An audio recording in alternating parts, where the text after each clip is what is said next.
Hi, it's Marlene Chism, author of Stop Workplace Drama, and welcome to Lesson 3 about stepping into a new truth. On the first lesson, we talked about the 4 ways you can identify a story. And on the second lesson, we talked about triggers and how you can look for the exit sign so that you can get off of that ramp, step out of your current reality, and into that new truth. What I want to talk about this time is how we can identify some of the patterns that are going on, some of the stories from which we live our life. You know, a lot of time a story can lay dormant because as long as our current reality is going well, we don't really need to step into a new truth. There's no desire to do so. And so a story may lay dormant and you may not really even recognize your patterns until you start to become triggered. And so let's say that you have a dormant in your subconscious mind, a dormant pattern, a dormant belief that becomes part of your story. And that story is, let's take 2. Let's say life is hard.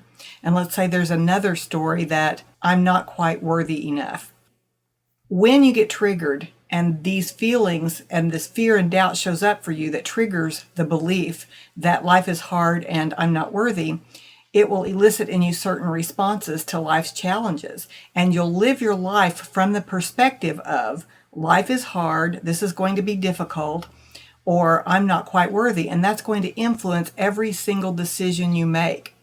For example, I've seen myself from the belief that life is hard, and I tend to make things harder than they are. Then I become frustrated, so I'll notice that frustration as the trigger, and I'll say, you know what, that's the old story. The trigger of the frustration tells me that I'm living in the past into an old story about life being hard, and I ask myself the question, what if it was easy?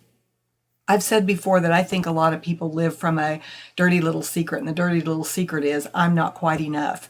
This shows up in the need to impress others. It shows up in the need to have perfectionism as your way of being because you want to avoid criticism.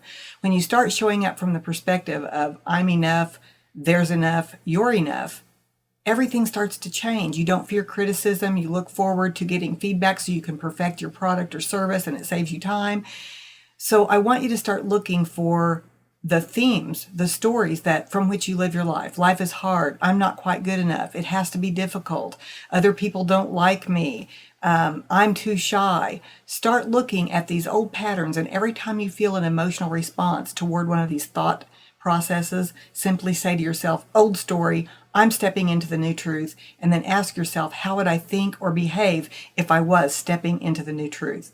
Stay tuned for more lessons on how to step into a new truth.